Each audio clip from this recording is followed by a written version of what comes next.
Señores, estamos de regreso con Matinal. Gracias por seguir en sintonía. Damos la bienvenida a nuestros primeros invitados del día. Se trata del doctor Iván González y el doctor Rafael Lugo, cardiólogos, y ambos del capítulo de cardiología preventiva de la Sociedad Dominicana de Cardiología, a propósito de la iniciativa para generar mayor conciencia respecto al riesgo cardiovascular. Bienvenido.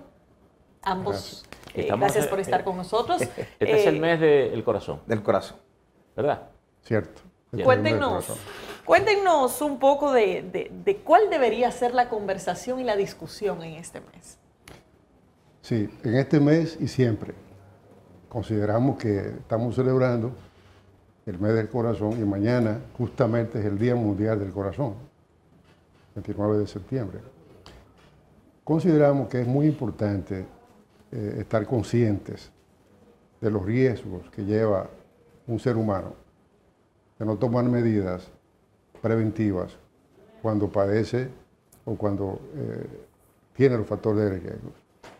Los factores de riesgo, mucha gente sabe cuáles son: la presión arterial, la mala alimentación, la obesidad, el colesterol, el tabaquismo, la contaminación ambiental, el sedentarismo y obviamente las alteraciones mentales, de ansiedad y depresión, una serie de situaciones, la soledad y últimamente se está hablando también de la falta de sueño. Nosotros no le damos mucha importancia al sueño en cuanto a riesgo que conlleva eso, el no dormir suficientes horas en la noche, a la salud cardiovascular. Y realmente se ha demostrado que la persona que duerme menos de 6 horas tiene un riesgo mayor de tener eventos cardiovasculares, más hipertensión, más diabetes, más obesidad, más trastornos desde el punto de vista mental, más depresión. Es decir, que hay que tener muy consciente y muy claro de que el sueño es muy importante, fundamental para la salud cardiovascular. Parecería que el mayor riesgo de esos riesgos es que es una situación silenciosa. Cierto. En un porcentaje importante de casos, por ejemplo, la primera manifestación de un infarto agudo de miocardio es la muerte súbita. Es la primera. Aunque siempre o muchas veces hay algunos síndromes prodrómicos, síntomas previos al evento, que muchas veces se dejan pasar por alto, porque son de poca duración, de poca intensidad, y sobre todo en la mujer es muy atípico la presentación de los síntomas que tienen que ver con enfermedad coronaria. La mujer no necesariamente tiene un dolor de pecho opresivo, severo, que se irradia al brazo izquierdo, como muchas veces en el hombre, con sudor y vómitos o náuseas. La mujer puede tener un dolor en la mandíbula, un dolor en la clavícula, es decir, en diferentes zonas del cuerpo y necesariamente no se relaciona con un problema coronario, entonces llega más tarde la emergencia. Y por lo tanto no se toman las medidas adecuadas en la mujer muchas veces. Entre los otros factores que mencioné... ¿Qué significa eso? Que en la estadística de muerte hay más mujeres fallecidas por esa causa que los hombres. Bueno, no necesariamente. No necesariamente, porque la proporción es igual. Okay. Los hombres mueren más por problemas de las coronarias, porque las mujeres están protegidas por la función ovárica durante su vida reproductiva. Pero cuando llega la menopausia, el riesgo se iguala con el del hombre. La protección se pierde y sobre todo se pierde de manera más rápida si la mujer fuma o si está expuesta a algunas situaciones como sustancias tóxicas en el trabajo, etc.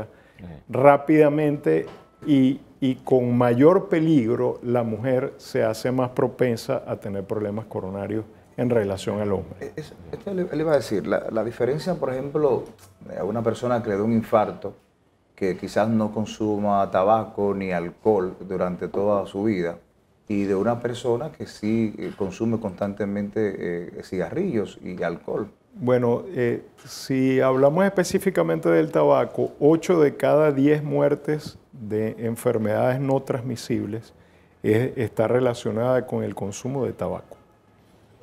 Pero si hablamos específicamente del punto que tú me estás planteando en una persona que no está expuesta ni a alcohol ni a tabaco, es bueno comentar esta iniciativa de los 8 esenciales de la salud cardiovascular. Los 8 esenciales de la salud cardiovascular, como su nombre lo indica, son 8 factores que 4 dependen exclusivamente del paciente y 4 dependen de la interacción del paciente con su médico. Los 4 que dependen del paciente son alimentarte sanamente, que de manera resumida es frutas, vegetales y carnes blancas, preferiblemente pescado. La segunda es estar activo, por lo menos hacer 30 minutos de caminata 5 veces a la semana, que corresponden a 150 minutos de actividad física a la semana, o si no puedes porque estás ocupado, 75 minutos, pero de actividad física más vigorosa, y con eso rompemos el sedentarismo. Más vigorosa significa ejercicios de mucho correr más de más intensidad. Si no puedes los 150 minutos, a paso normal o moderado. El tercero, lo que habíamos comentado, no fumar, pero nosotros en la sociedad preferimos hablar de no tener una adicción.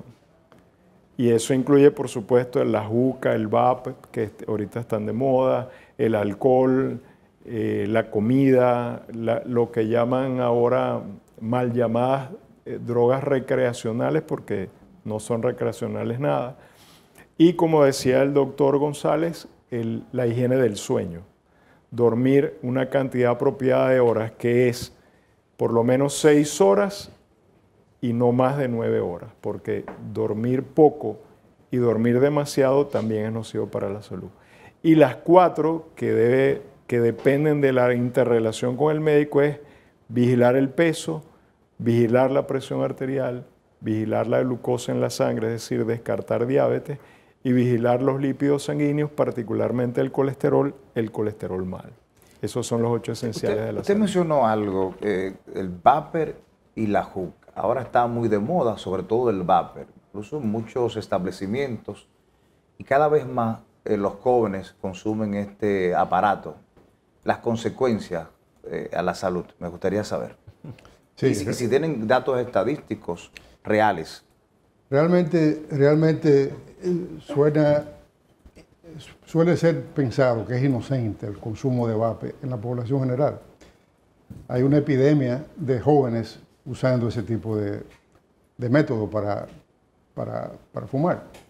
Evidentemente tiene nicotina y evidentemente tiene el daño que produce el tabaco, está incluido también en el consumo de vape. Hay muchos casos de jóvenes que ya han tenido que ser sometidos a trasplante pulmonar en Estados Unidos y otro tipo de situaciones. Entonces, realmente el tabaco en todo su sentido tiene 3 componentes importantes, que son la nicotina, el alquitrán y monóxido de carbono, entre otras 4.000 sustancias diferentes. Jean Nicot fue un francés que llevó a Europa el tabaco en el 1560. Por eso se llama nicotina, por ese señor Jean Nicot, que es la sustancia que produce la adicción.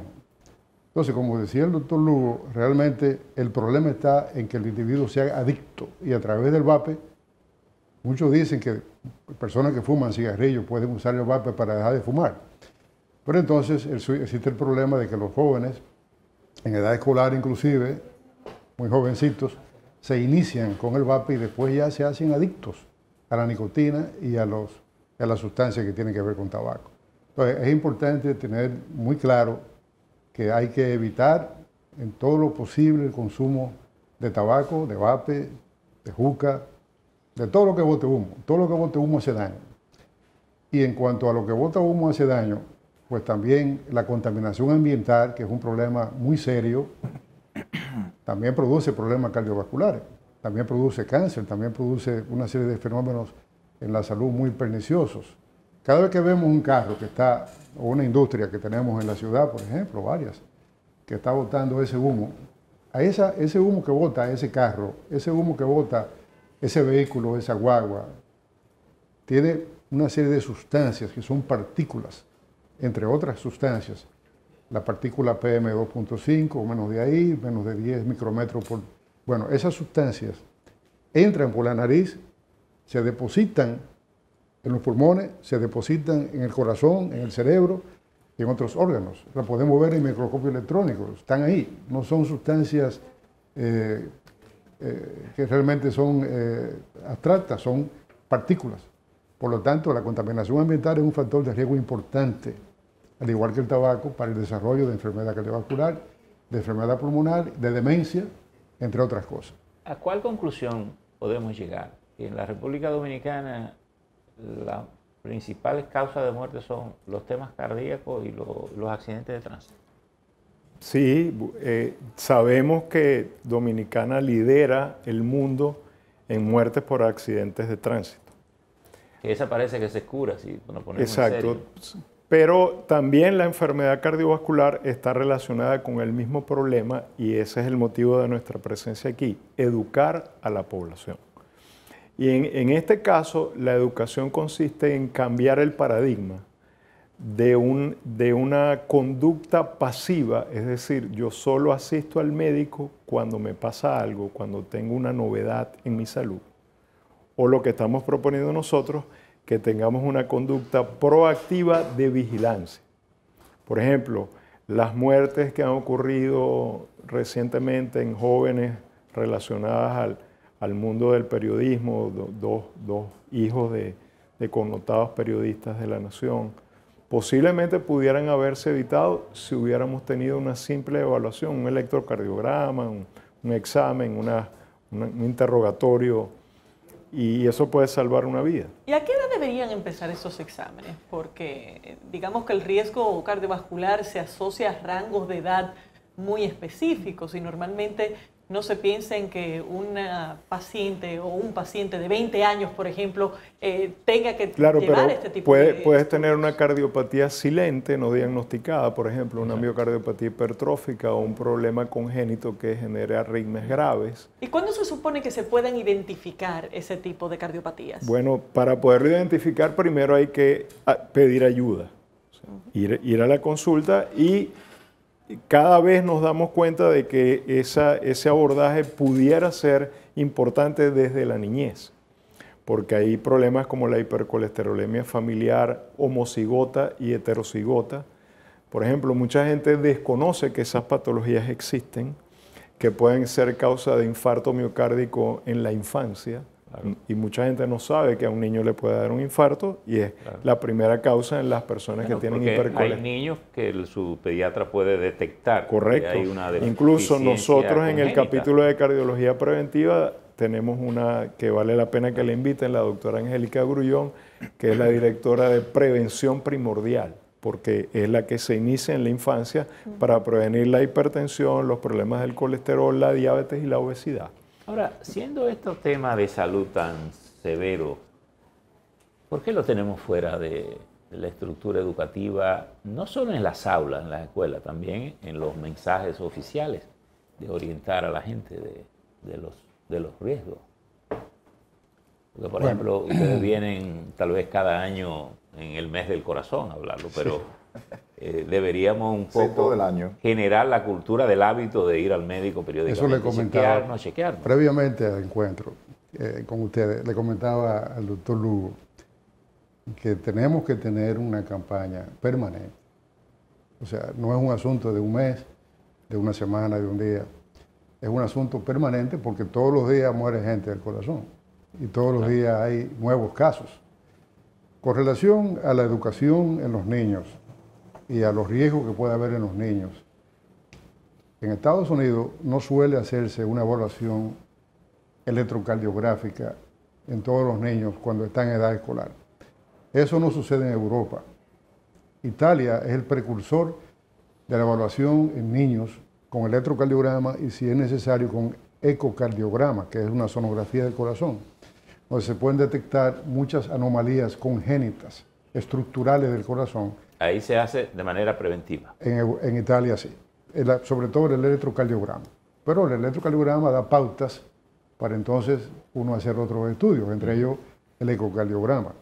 Es decir, el ejercicio es una medicina preventiva. El sedentarismo se le ha llamado el tabaco del siglo XXI, porque estar sentado, no hacer ejercicio, cualquier tipo de ejercicio, pues es un factor de riesgo para enfermedad cardiovascular. Claro, una persona que se va a someter a un ejercicio intenso debe someterse a cualquier edad a una evaluación cardiovascular. Y sobre todo si tiene más de 35 años, con más razón, porque esa es la edad donde hay más eventos coronarios. Las muertes súbitas o muertes de repente, que son aquellas que muere un individuo que estaba bien en 1 hora, cuando no está siendo presenciado en 24 horas. Es decir, la muerte súbita en eventos, en personas jóvenes de menos de 35 años, muchas veces se debe, la mayor parte de los casos, a eventos hereditarios tipo arritmias o una serie de alteraciones estructurales en el corazón que se pueden detectar en muchos casos y puede prevenirse la muerte. Por eso como hemos visto que en el fútbol, en el basquetbol, muchas veces personas jóvenes han muerto. Y además están en un constante ejercicio, pero tal vez sin un chequeo preventivo en materia de salud. Sabemos que usted es el presidente de la Federación Dominicana de Tenis. Así es. Y debo decirle que los deportes de raqueta, ping-pong, tenis, racquetball, etcétera, pádel, que está de moda, son los deportes, primero, que tienen que ver con la prevención de problemas de demencia y una serie de alteraciones mentales con el tiempo. Y obviamente son deportes cardiovasculares por excelencia. Salió un estudio ahora diciendo que los deportes de raqueta te prolongaban la vida un poco. Prolongan la vida, lo que más prolongan la vida de todas las actividades deportivas. Más que el golf, más que todo. Inclusive más que el ron. Bueno, quiero decir, pongo el tenis a la disposición de ustedes para comenzar a que la gente se mueva. Sería fantástico. Ahora, hay un tema que quiero... La sociedad moderna tiende a generar confort, mucho confort. Y mucha gente, bueno, antes caminábamos más de manera natural, hacíamos mandado, como dice, te mandaban, búscame aquello, lleva aquello, pero ahora todo lo hacemos en un auto y me dejo en la puerta y me acuesto en la cama y duermo con aire acondicionado y tiro para acá. ¿Cómo ajustar esa dinámica física? Vamos a hacer un poco de historia. El hombre primitivo, claro, antes de ser bípedo, recibía el sol cuando estaba en el cenit en toda la espalda. Y como una adaptación para no sudar tanto y no perder agua y electrolitos, nos pusimos de pie para solo recibir el sol en la cabeza y los hombros. Para hacer eso hubo que crear un sistema que domina el riñón, que es el que controla la presión arterial. Como ya no caminamos, ¿ves? Como usamos el vehículo, por eso somos hipertensos. Como no caminamos, nos sale el abdomen protuberante y somos obesos. Y aquí se lo atribuyen a la cerveza. Y esa es la epidemia, ¿ves? Porque el hombre primitivo caminaba un promedio de 25 kilómetros diarios, de entre 25 y 50. Sí. No, incluso hasta entonces, todavía nosotros, al proponer que debes caminar 30 minutos 5 veces a la semana, nos estamos quedando cortos. Bueno. Exacto. Entonces, la idea es, o el motivo de estas visitas, como les dije, es entender que cada persona tiene que comprometerse consigo mismo, que es el problema que usted está planteando de la sociedad actual. Estamos llenos de información, la información se consigue fácilmente, tú buscas en Google, pero esa información no está estructurada, no tienes una rutina, no hay un hábito como tenían nuestros padres o tenían nuestros abuelos, que no llegaban a la casa y tenían todos los productos manufacturados, tenían que hacerlos, ¿ves? Había que matar la gallina, buscar la carne, ¿ves? Esas cosas que dejamos de hacer, ahora nosotros las tenemos toda a nuestra disposición. Ahora, mi madre... A pesar de que evidentemente el mundo ha cambiado materialmente enormemente, la ciencia ha avanzado enormemente, sobre todo parte de la medicina. Sin embargo, yo recuerdo que yo estudié en el campo. Y en el campo habían 2 cosas que se hacían en la escuela. Ejercicio el viernes, había que salir a hacer deporte, de manera formal en la escuela. Y mucha de la medicina preventiva se aplicaba en la escuela.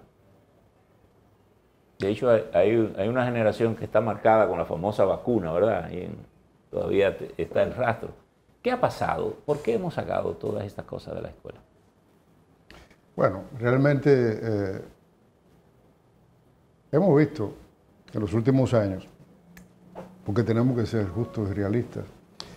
Evidentemente que ha disminuido ese tipo de actividades, pero también hemos sabido que últimamente hemos tenido competencias en diversos deportes internacionales donde hemos sido ampliamente destacados. No hemos destacado mucho, por ejemplo, el atletismo, el Tamerley de Paulino, el voleibol, el béisbol ni se diga, el baloncesto, acabamos de tener una participación en el Mundial interesante.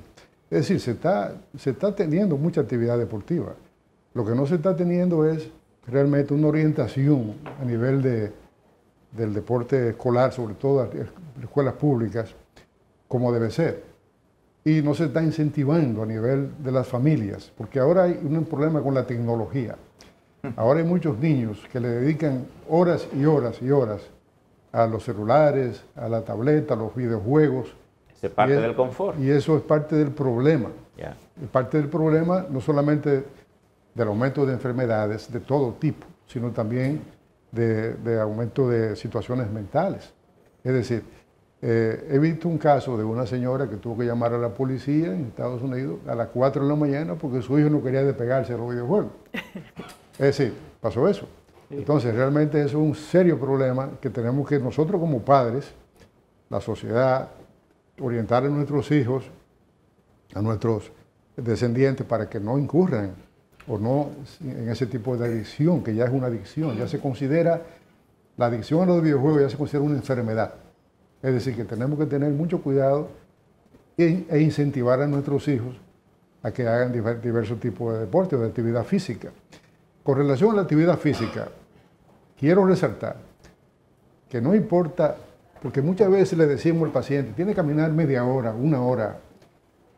Realmente muchas veces mucha gente no puede hacerlo. Que camine lo que pueda. Si está en un edificio que tiene 3 pisos, que suba las escaleras. Si va al supermercado y tiene un parqueo lejano dentro de la seguridad, que se parquee el más lejos.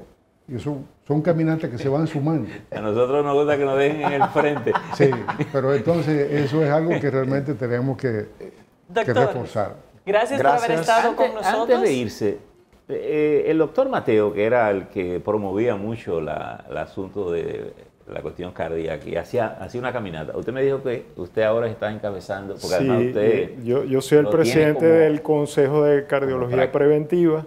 Okay.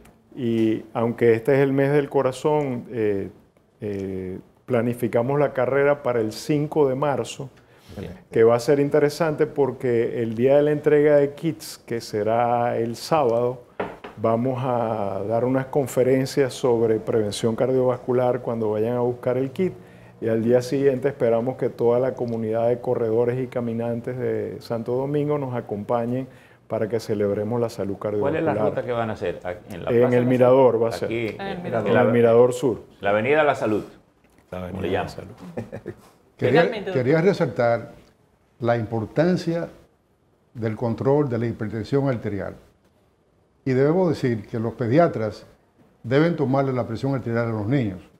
Eso es algo que debe ser así, porque hay niños que tienen hipertensión arterial y adolescentes. Claro, mientras más edad, más hipertensión arterial. Por lo tanto, es muy importante prevenir enfermedades cardiovasculares, derrame cerebral, infarto, entre otras, a través del control de la presión arterial. Es fundamental. Así es. Gracias, doctor, por estas recomendaciones. Despedimos al doctor Iván González y al doctor Rafael Lugo, ambos del capítulo de Cardiología Preventiva de la Sociedad Dominicana de Cardiología. Gracias por la visita, señores. Vamos a una pausa, enseguida volvemos.